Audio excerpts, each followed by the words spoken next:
All right, everybody, welcome to Math with Grace.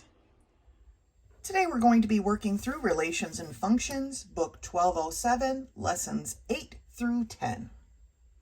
Lesson 8 begins on page 30, and we've been talking about Cartesian and polar equations, and now we're going to learn how to convert from one to the other.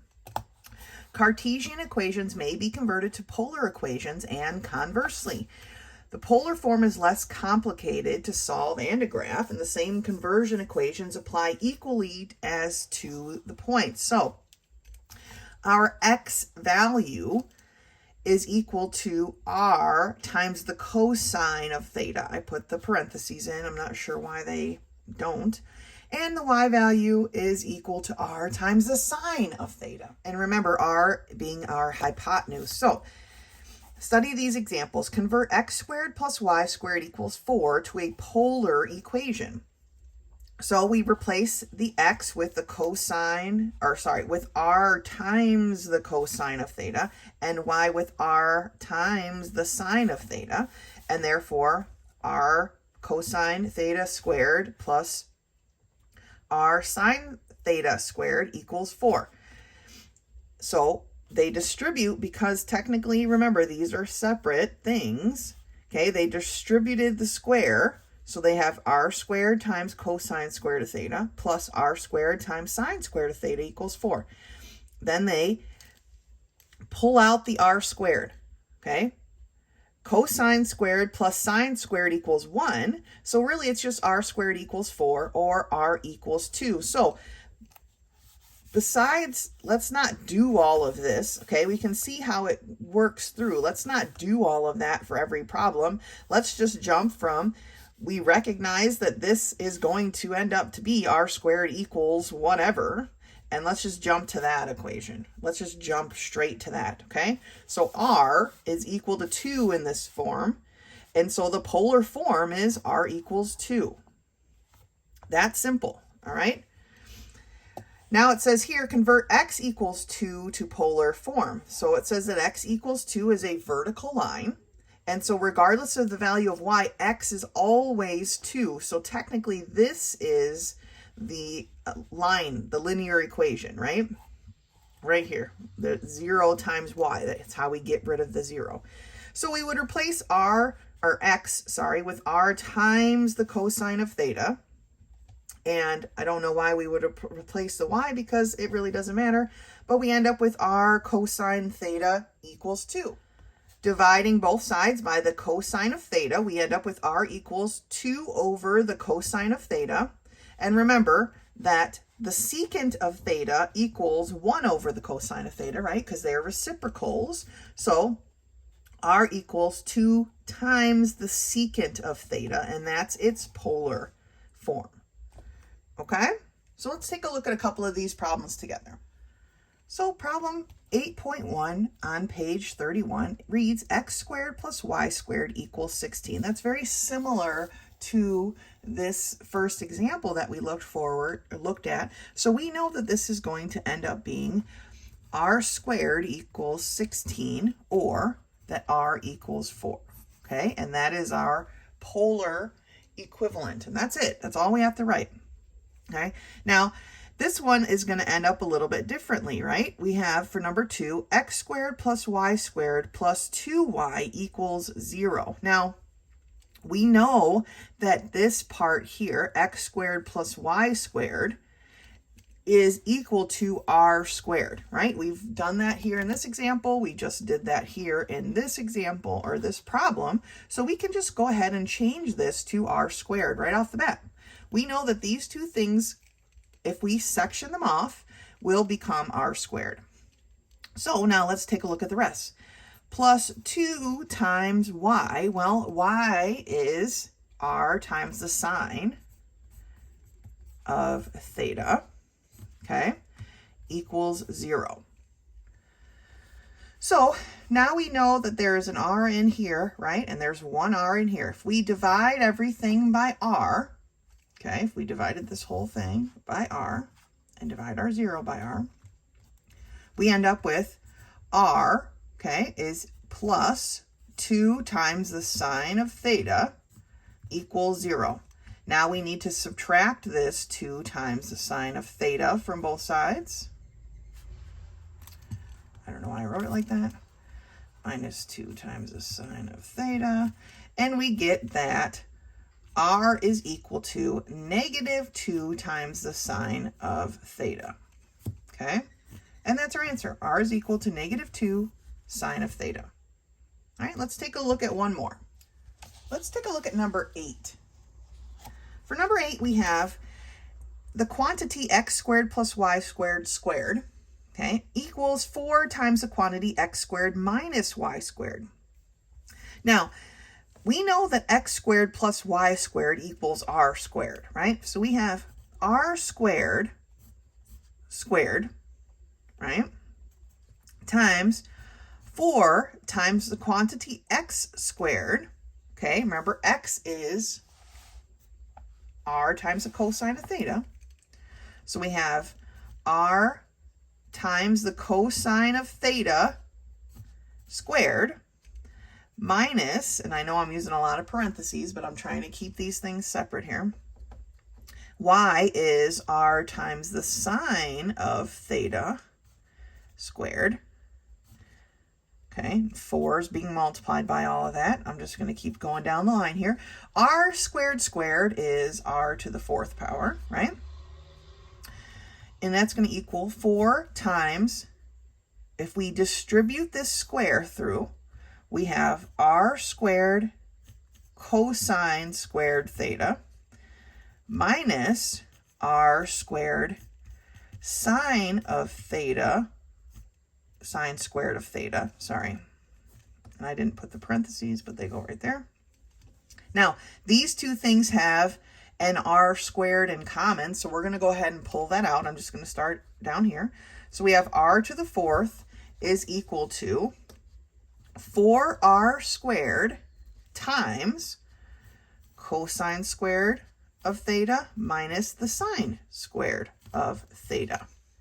Now, if we divide both sides by r squared, right, we end up with r squared.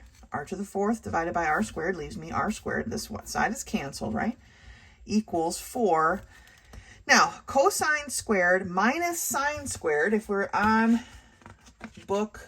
if we're looking at book 5, if you made a photocopy of this page, it'd probably be better, but I'm lugging around the whole book here. If we look here, we see that cosine squared of theta minus sine squared of theta is equal to the cosine of 2 theta. Okay, number 19. So that's what we're going to use for this problem. Okay, so it's going to be equal to 4 times the cosine of 2 theta. Right? And that is really as far as this problem can go.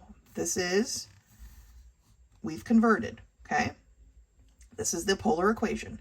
R squared is equal to 4 times the cosine of 2 theta. And that's it. All right, so we're just substituting in these values. Some of them we know, like the x squared plus y squared, we know what that means, okay? And they give that to us a lot. And then the other times we just need to substitute in and then, you know, make sure we're using all of the resources that we have, like we did here, to go from cosine squared minus sine squared to cosine of 2 theta. We need to use all our resources, okay? That's lesson 8. Good job. Lesson 9 begins on page 34, and now we're converting from polar to the Cartesian. Last time we went the other way, Cartesian and polar, right? Now we're going the converse way, and it tells us up here that it does not accomplish the simplification. Some of those problems that we did, our answers were super simple, right? R equals 4, that was pretty simple. Well, this isn't going to be quite that simple. So I want to look at this example. The book has a bit of an error, so we just need to recognize that. But let's get started here. It says convert theta equals 30 degrees to a Cartesian equation. So it says that in this polar equation, theta is 30 degrees regardless of the value for r. So the solution, using the same equations that we had before, right? X equals r times the cosine of theta. and y equals r times the sine of theta. We're still using those equations. It's just that the book is telling us it's not going to be a pretty picture. So what they've done here is gotten the cosine of 30 degrees, right, from this chart here, as the square root of 3 over 2. But they rewrote the word cosine in there again. So it's really just r times the square root of 3 over 2. Okay, don't let that confuse you because that cosine word should not be there. So now to solve for r, we have to multiply both sides of this equation by the reciprocal of this fraction, or 2 times the square root, 2 over the square root of 3. 2 over the square root of 3. That way these things cancel, and now r is by itself, and r equals 2x over the square root of 3. But we can't leave the square root of 3 in the denominator, right? That is not math that we do. So we need to make sure we're multiplying this equation by the square root of 3 over the square root of 3, okay? And so r is actually equal to 2x square root of 3 over 3, okay? Now for the y equation, we have y equals r times the sine of 30 degrees. Okay, well, using our little chart, the sine of 30 degrees is 1/2. Okay, so r times 1/2, we're going to multiply both sides of this equation by 2 over 1. The reciprocal is still 2 over 1. Okay, I put 2 over 2, 2 over 1. These cancel. R is equal to 2y. And that's it, we're done. So these are our two equations. Okay, and those are the results.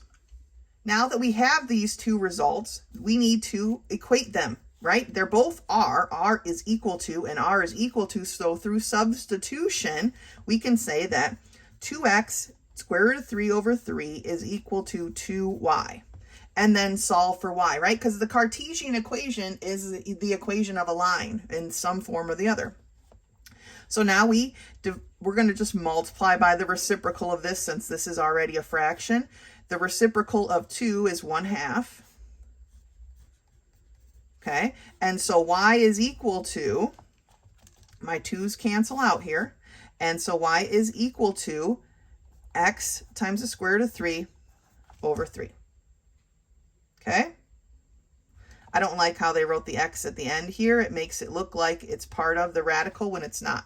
So I'd prefer you put non-radicals in front of our in front of the radical sign. Okay, and so that's it. We're just going in reverse. It's a little bit messier. We need to make sure we're following our math all the way through, but it's doable. Looking at this second example here, it tells us to convert r equals 2 to a Cartesian equation. Well, remember, I mean, here is all of the steps, but remember what we did, right? When we had x squared plus y squared equals r squared, right? So r is 2. That tells me r squared is 4, and that tells me that x squared plus y squared equals 4. And here, if you're thinking, what the heck, Miss Hall? Remember that r is equal to the square root of x squared plus y squared. So then they put the 2 there. To get rid of this radical sign, they squared everything. Squared both sides, right? 2 squared is 4. The square root of x squared plus y squared squared is x squared plus y squared. Okay? That's your equation. It's a circle. So if we see a r is equal to a whole number, that should be just basically squaring the r and putting an x squared plus y squared equals whatever that is, okay? One more example here I'd like to look at page 34 is converting r squared equals 4 sine, and this is times the sine of 2 theta, to a Cartesian equation. So we know that r squared is equal to x squared plus y squared. Okay, so that's this part. The sine of 2 theta, back to book 5, page 31. The sine of 2 theta is equal to 2 times the sine of theta times the cosine of theta. Okay, so that's what we're going to substitute into this part. So we end up with y squared plus, or x squared plus y squared equals 4 times 2 times the sine of theta times the cosine of theta. Okay, and now we need to work out the steps. Now the next step that they did was they multiplied their two coefficients to get 8, right? And then they took that 8 and they kind of just shoved it in here. But the sine of theta, okay, here's our r. This is our theta.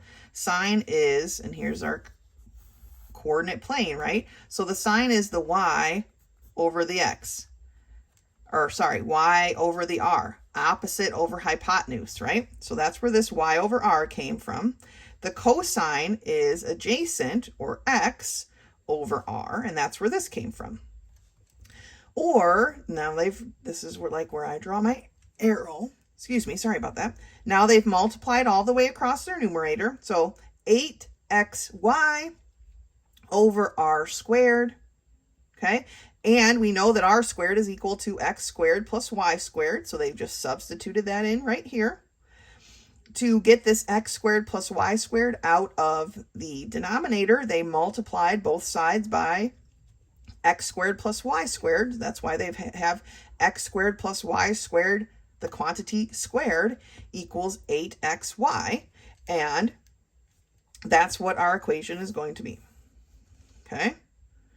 It goes from here to this. And that's our answer for that one. So it said, the top of the page says these are not easily simplified.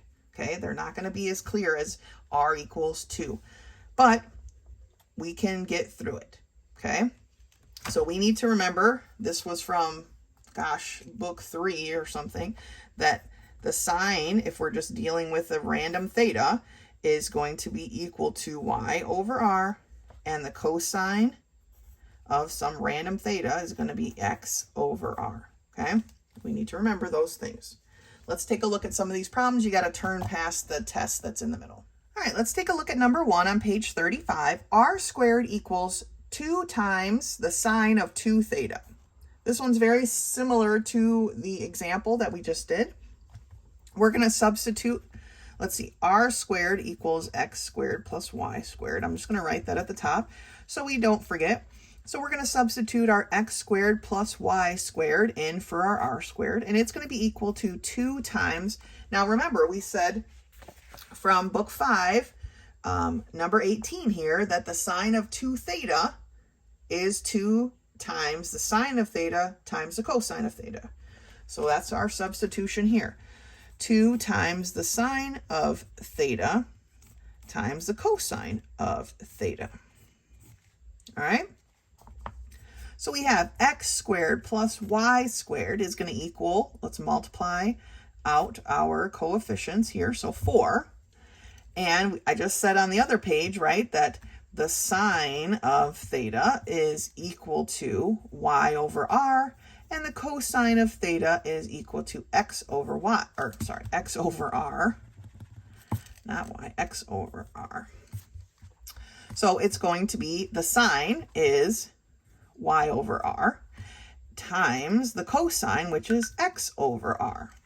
All right, so now we have x squared plus y squared is equal to 4xy over r squared.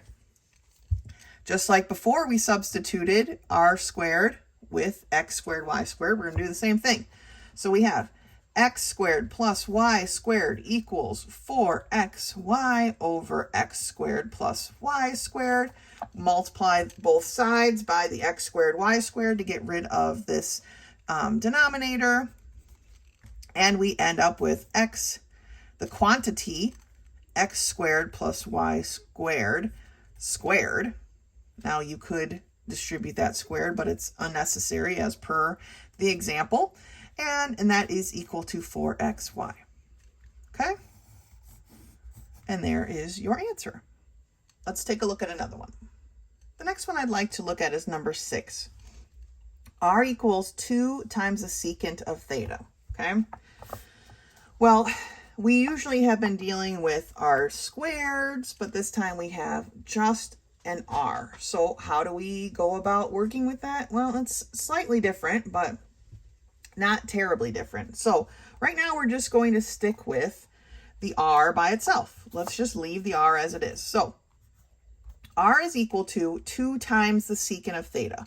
We need to change that over to a cosine or a sine. Well, cosine is the reciprocal of secant, right? So we can actually change that to 2 over the cosine of theta, because secant of theta is equal to 1 over the cosine of theta, right? They're reciprocals of each other. So if we multiply 2 times, instead of secant, 1 over the cosine of theta, we end up with 2 over the cosine of theta, right? So r is going to equal 2 over, well, what's our cosine of theta? It's x over r. Okay, now we can't divide a number by a fraction, but we can multiply by the reciprocal. And when we multiply that by the reciprocal, we get r is equal to 2r over x. Okay, now if we divide this whole equation by r, or because we have an r on both sides, then we would have r over r, or 1, is equal to, our r's would cancel, 2 over x. Okay, multiplying both sides of this equation by x, we get that x is equal to 2.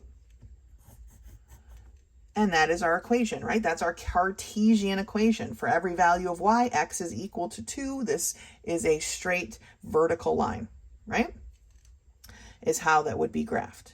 Right? So you just keep working through the rest of these just like the last section, except, you know, our answers are going to be a little bit messier.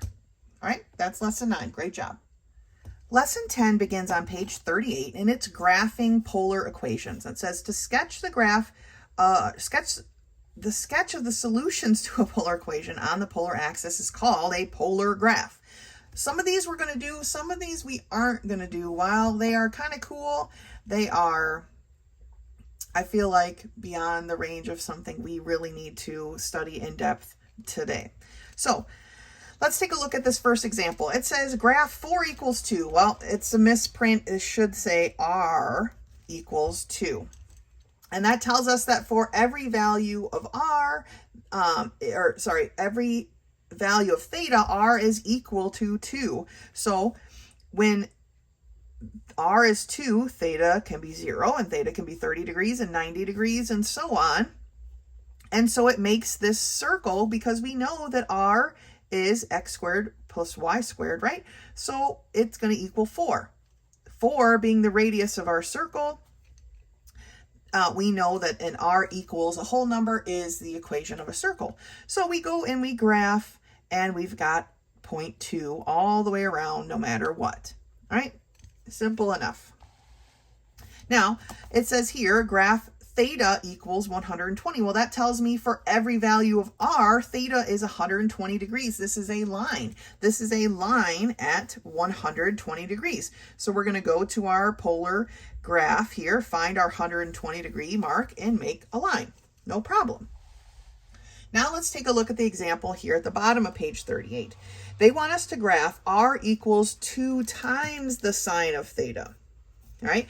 Well, if we have our little cheat sheet here from book 3, we'll see that when theta is pi over 6, right? Sine is 1/2. Well, we're multiplying it by 2. So 2 times 1/2 is 1.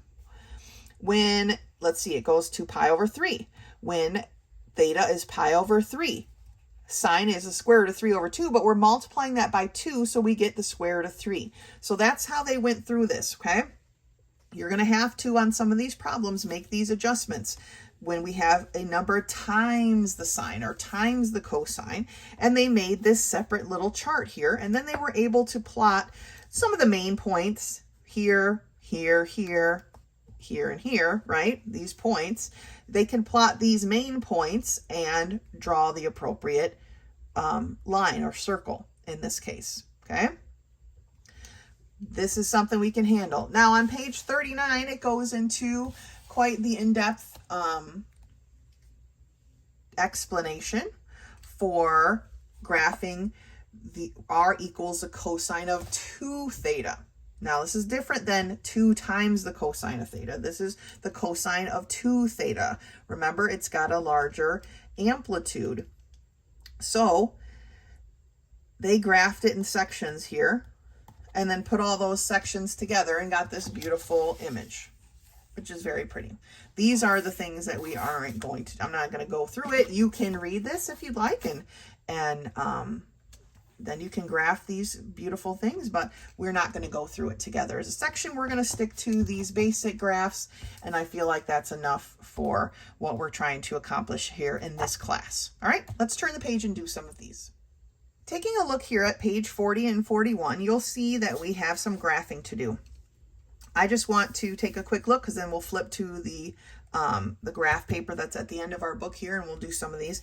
But you can basically cross out 6 through 12. Now, like I said, if you are feeling ambitious and you want to attempt graphing these on your own just to see how they'll work out, because some of them are actually pretty neat looking, you can feel free to do that. But I just feel like it's past the scope of what we need to focus on in this class. And so then on page 41 is your self-test. You do not have to do 015 or 016, okay? But on the test, there are 2 problems that need to be graphed, and I feel like those are problems we can handle. All right, so let's turn to the graph paper, and we're going to work on problem 1 and problem 3 for sure. Let's go. So I just flipped back to a polar chart here. I'm on page 47. You're going to be on whatever page you need to be on for the work that you do. And we're going to start with 10.1, r equals 3. Now, a slight, I'm not going to say error, but last time I graphed some of these, I counted each of these little tiny lines as a 1, right? It made our graph super small. This time I'm going to count only these thick lines as our number. So this thick line would be my 1. This thick line is going to be my 2, 3, 4, 5, and 6 if we get to such a thing, okay? Just wanted to make you aware.